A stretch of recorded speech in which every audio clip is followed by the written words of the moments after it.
Hello and very warm welcome at Amish Shackle 5858. I am Amish Shackle. Following news have been reported by American, European, Asian, African, Australian news channels and the news agencies. So please, let's go to the headlines.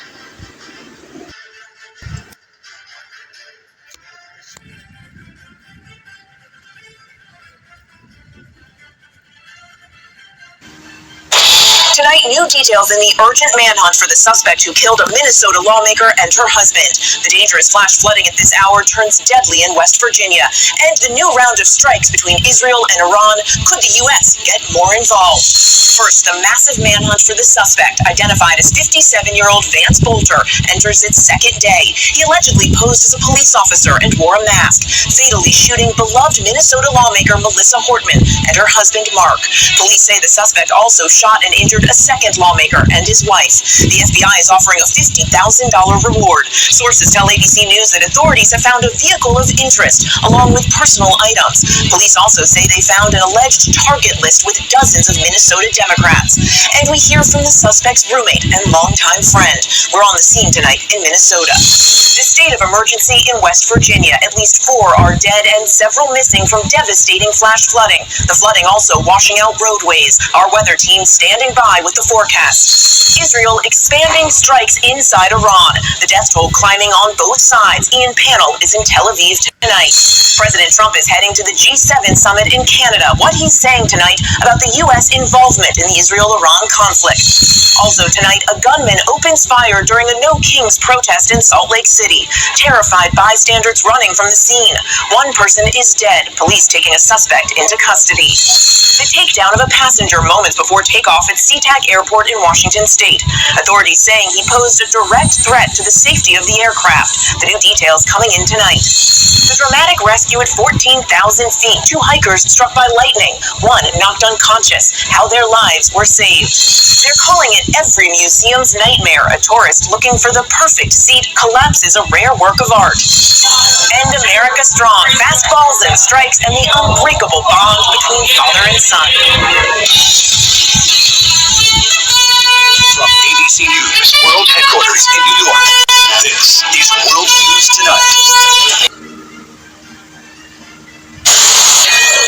And we are back now with a Fox News alert. Areas of Los Angeles are now under a curfew from 8 p.m. to 6 a.m. as protesters have been clashing with police for days. House Republicans have already launched an investigation into Governor Gavin Newsom and LA Mayor Karen Bass for failing to contain the chaos, while the far-left media is now running cover for the protesters. Watch. I want to reiterate, this looks very intimidating. This has remained 100% peaceful as far as I have seen. They're messing with the horses. Guys, let's go. Let's back up here. Whoa. Let's go. And while LA burns, and the media is insisting that everything is peaceful. As you can see here, this is a peaceful protest. We the people serve no king. How you guys feeling? Horrible. What was it like to hear those flashbangs just now? Unnecessary. It was peaceful. We were in front of the federal building. We were peaceful. Throughout the entire time we've been out here, people chanting, singing, dancing, remaining peaceful as they make their thoughts known, their voices heard on the Trump administration. And it's not just LA. Anti-ICE riots continue to rage across the country. Last night, police in Seattle were forced to use tear gas to protect themselves, while rioters in Portland broke into an ICE facility. Multiple police officers were reportedly injured there. Now we're starting to learn more about the people involved in these riots, like this gentleman, illegal alien Emiliano Garduna Garcia. He was arrested for throwing a Molotov cocktail at an officer in LA. These riots are all in support of the illegal migrants nabbed by ICE, whose crimes span from human smuggling to lewd acts with a child. And the left still insists that these protests are peaceful. Dr. Siegel, protests have been largely peaceful, and much of the violence that does exist has been provoked by the presence of officers on the streets that was completely unnecessary. To say the city is burning is an insult. It's all a farce. I flew over each one of them, and they were overwhelmingly peaceful. And the media is pushing the same false narrative. A study from the media. On this Sunday night, the eyes of the world turn to Canada. The G7 summit kicks off in the Rockies with leaders facing tensions on tariffs, defense, and de-escalation in the Middle East. This is the foundation of prosperity for all our citizens. Widening manhunt. Police broaden the search for the man accused of murdering a state legislator and targeting dozens more. Conflict intensifies. Israeli cities under fire as missiles rain down on Iranian oil infrastructure.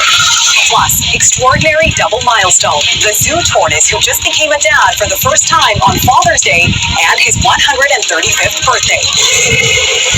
How it's a symbol of hope for the species. Reporting tonight, Nico Garcha.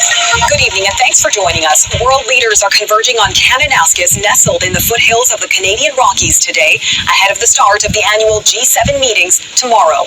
And Prime Minister Mark Carney wasted no time rolling out the red carpet, welcoming UK Prime Minister Keir Starmer to Parliament Hill today, talking bilateral ties, before jetting off to Alberta for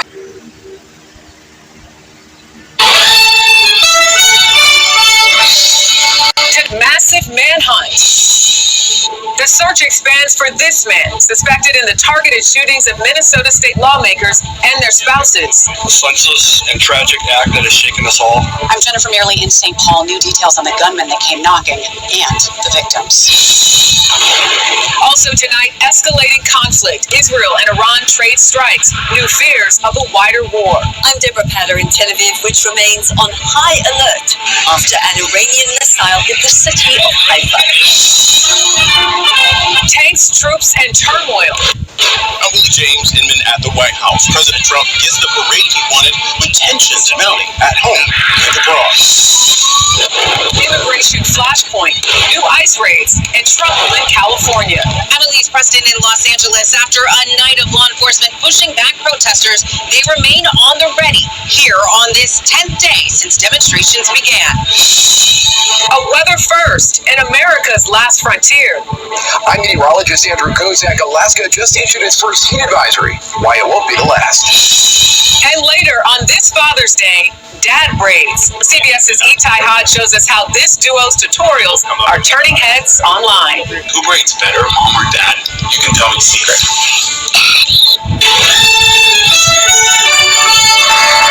This is the CBS Weekend News from New York with Jerika Duncan. Tonight on PBS News Weekend, a massive manhunt is underway for the suspect in the assassination of a Minnesota lawmaker and the wounding of another. Then, Israel and Iran launch new rounds of deadly strikes as the intensifying conflict rages into a third day. And we meet a teenage rising star in the world of golf who's headed to Australia to compete in an international competition. It's a very strategic game, and I really like playing and watching things that require your brain power when it comes to making decisions. So the strategic part of the game is really my favorite part.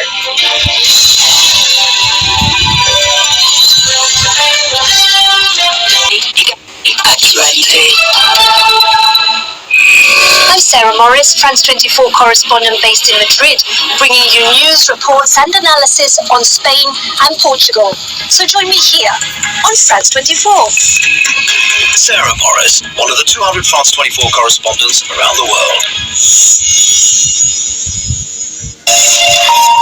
Hello and a very warm welcome. If you're just joining us, you're watching Daybreak here on France 24. These are the headlines. Fires over the port city of Haifa, explosions reported in Jerusalem and Tel Aviv. Iran strikes hit Israel overnight, with local media reporting at least 5 deaths and dozens of injuries in those latest bombings. Tehran firing several waves of retaliatory strikes after Israel launched and continues to launch missiles towards Iran. Israel's army saying it has now hit the command center of the Revolutionary Guard this Monday. It had killed the head of intelligence of that guard at the weekend. The latest conflict in the Middle East looking likely to dominate the agenda as leaders of the G7 countries gather in Canada. The ongoing war in Gaza and in Ukraine also expected to dominate discussions there.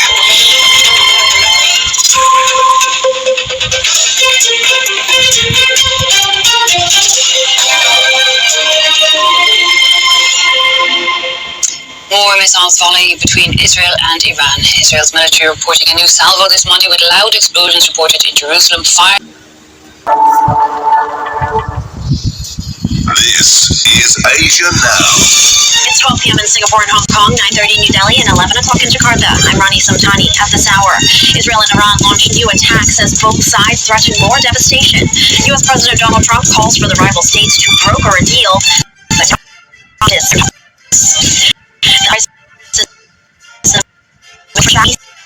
Canada. Leaders are gathering for 3-day discussions with the state of the global economy topping today's agenda. And Indonesian President Prabowo Subianto in Singapore for a 2-day state visit that aims to boost cooperation between the two neighbors.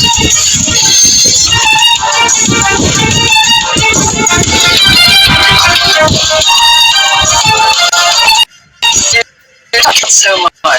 That's adorable. And one river that connects them all. Absolutely brilliant. Joanna Lumley's Danube, Thursday at 8 on ATV and ABC iView.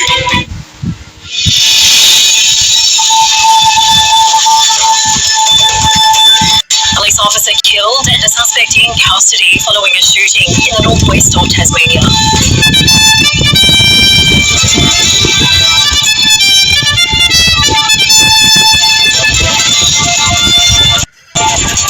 Israel and Iran trade fire again as pressure mounts from both countries to broker and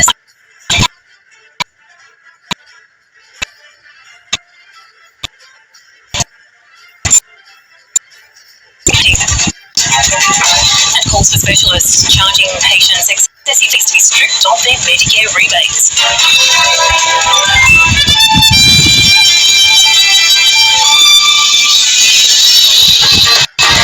Hello, welcome to ABC News. I'm Miriam Corolla. A police officer has been killed in a shooting incident in Tasmania's northwest. It's understood the male police officer was at a rural property near Alvis when the shooting occurred. Here's reporter Sandy Powell. From here every weekend on GB News, 14th News Channel. The GB Newsroom, we bring you the news as it happens. With our team of dedicated across the UK, we're ready to keep you up to date with what's happening every half an hour, every single day. Bulletins here on GB News, the People's Channel, Britain's news channel.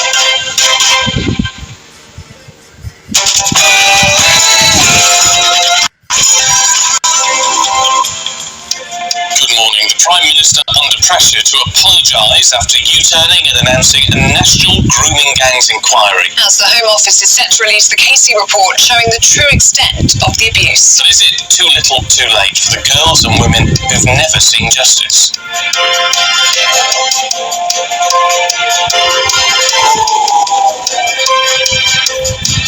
Israel and Iran exchanged strikes for a third night as the Home Office now advises against all travel to Israel, causing chaos as hundreds of flights are cancelled. The Prime Minister arrives in Canada to meet with fellow G7 leaders as he prepares to raise concerns about the growing small boats crisis. We go behind the scenes at Britain's farms to find out how a rise in theft facing the industry is wreaking havoc on our rural heartlands. And in sport this morning, golf American JJ Spawn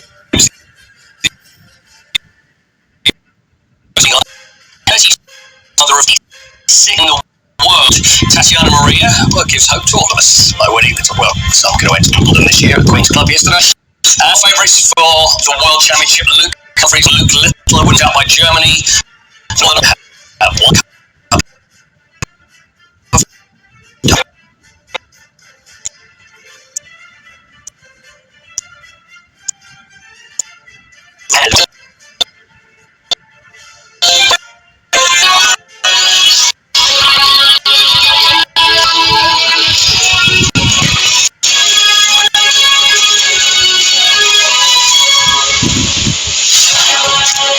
At 7 o'clock on today's show, Donald Trump calls on Israel and Iran to make a deal as the conflict intensifies. Plus, police launch a nationwide investigation to target grooming gangs. It is Monday, the 16th of June. Your headlines. 5 killed and more than 70 injured as Iranian rockets hit Israel. A massive barrage of cars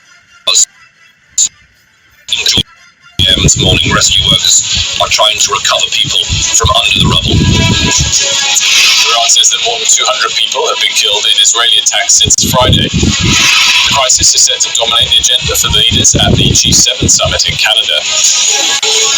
Also ahead.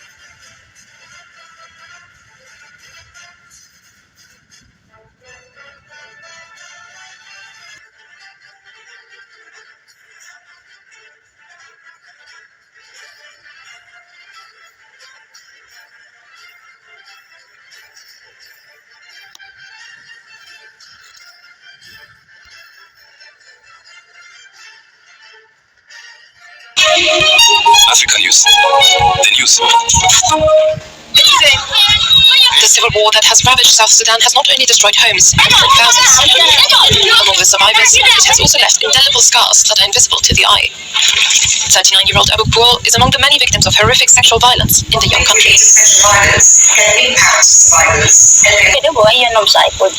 I experienced long-lasting psychological distress, and every time I see a man, I feel scared since that incident.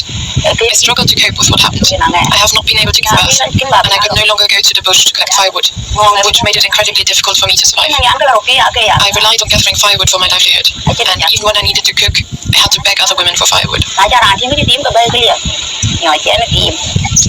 Despite the lasting trauma, her situation has improved since. In 2018, I received training from the United Nations in tailoring and local soap making. This empowered me to make soap and sell it to restaurants. Eventually, I was able to support my family, which includes 5 boys and 1 girl. I urge the government of South Sudan to protect civilians and pay serious attention to those who have fled the conflict. Like Abouk, 59 other women more recently attended a workshop on how survivors of conflict-related violence can rebuild their lives socially and economically. It has really helped them because before we trained them how to be open, so because they could not be able to express their story in front of people, but now they're capable to say that this has happened to me, and they're capable to advise other people. While South Sudan still has a long way to go in supporting the victims of sexual violence, Abouk and the other participants of the workshop have built resilience and hope for justice. Casualties continue to grow in Israel following an overnight attack by Iran on central and northern parts of the country. A barrage of drones and missiles hit 2 residential areas on Sunday, bringing the total death toll in Israel so far to 13 people since the conflict escalated with Iran, despite interceptors and safe rooms. Hundreds more have been injured, according to rescue workers who, with the help of residents, are trying to locate the missing. Israel has a sophisticated missile defense system that is able to intercept most projectiles fired at it, but officials have always said that it isn't perfect. The attacks come after weeks of escalating tensions between Israel and Iran over Tehran's nuclear program. A display of military might, strength, and a birthday present. Washington saw a grand military parade take place on Saturday to celebrate the 250th anniversary of the US military. US President Donald Trump had reportedly wanted a parade for years, since witnessing one in Paris in 2017. The event did not take place until this year. The US leader also requested that it coincide with his 79th birthday and watched the display from a special viewing stand south of the White House. Meanwhile, thousands of protesters around the country rallied in mass demonstration against the Trump administration under the slogan "No Kings." Protesters decried the dictator and criticized the administration's policies against immigrants and diversity measures. The festivities in Washington, however, continued and ended in a fireworks display. These passengers about all day. After gang violence grounded all airport operations in November, Haiti saw its first domestic flight in 7 months take off from the capital on Thursday. It's essential for traveling and for moving around. We always need flights. We have spent too much time without flights. The plane, which was operated by Sunrise Airways, carried 19 travelers from the capital Port-au-Prince to the northern city of Cap-Haïtien. It is a great satisfaction. It is a great satisfaction for people who are accustomed to traveling. We understand the difficulties for the airlines. People can travel across the country to go to Santo Domingo and Miami, Florida. It was very difficult to return to Port-au-Prince before. Again, I congratulate Sunrise. The Toussaint Louverture Airport in Port-au-Prince closed last year after gangs attacked a landing plane. And despite having reopened in December, the airport resumed domestic operations only on Thursday. Thank you very much for giving time to Amir Shackle 5858. I am Amir Shackle. Have a good life. Bye bye.